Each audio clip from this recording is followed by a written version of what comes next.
महाराज जी, हमारी माता जी की यहाँ पर पिछले 42 दिनों से जो संलेखना चल रही है और हम इतना गर्व महसूस कर रहे हैं कि वो आपके सानिध्य में चल रही है। और आप इतने सहज भाव से महाराज जी दिन में 4 बार भी उनके कमरे में संबोधन देने पहुंच जाते हैं, तो हमें इतनी खुशी मिलती है कि हमने वास्तव में कितना अच्छा कार्य किया है कि हमने उनकी संलेखना कराने का सोचा।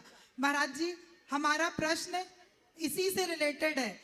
हमने 1 महीने में जो अनुभव किया है महाराज जी, लोग दर्शन के लिए आते हैं तो उनके दर्शन करते वक्त ऐसे ऐसे प्रश्न पूछते हैं, इतनी अविवेकी प्रश्न पूछते हैं कि हमारा थोड़ा मानसिक स्थिति गड़बड़ लगने लगती है। जैसे कोई पूछता है कितने दिनों से बेहोश हैं, कोई पूछता है ये कुछ सुनती भी है कि तुम लोग ऐसे ही सुनाते जा रहे हो। तो महाराज जी, आज आपके मंच से आपने बहुत बार इस मंच से इस पर प्रकाश डाला है, पर आज विशेष रूप से एक बार और मेरी रिक्वेस्ट है कि बहुत अच्छे से, ताकि लोग देखो ऐसे पहले तो मैं आप सबसे कहूँगा कि अब उनके निकट ज़्यादा लोगों का आप प्रवेश ही मत दीजिए, शक्ति रखिए, वहाँ प्रवेश नहीं होना चाहिए।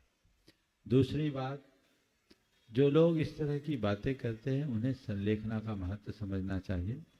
वो पूर्ण चैतन्य है, अपनी क्रियाओं में पूर्णतः दक्ष है। वो प्रयोजन भूत बात को ही सुनती है या उसका ही प्रत्युत्तर देती है। अपने आप में जागरूकता और भेद विज्ञान की अनुभूति करके जी रही। अगर कोई बोल नहीं रहा, इसका मतलब ये नहीं कि बेहोश है। केवल मुख से नहीं बोला जाता, वो तो अक्सर जब मैं जाता हूँ तो मुख से ओम बोल करके, नमोस्तु बोल करके पूरा अभिवादन करती है। और यदि कभी नहीं है तो आंख खोल कर, आंख की पलक झपका कर बुद्धिपूर्वक पूर्ण भाव प्रकट करती। आज भी सुबह जब मैं गया, तो कल जब गया था तो कल अष्टमी को उनने जल लेने का निषेध किया आंख बंद करके। आज मैंने पूछा जल लेना है, आंख खोल दिया। ये रिस्पॉन्स है, समझ गए?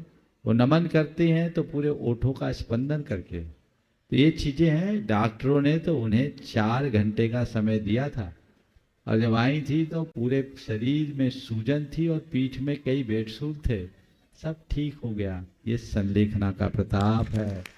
42 दिन हो गए, आई थी तो ऑक्सीजन लगा कर आई थी और राइस ट्यूब लगा हुआ था, कितना छेदन भेदन था। अब वहां क्या है? कुछ भी नहीं, परम आनंद है।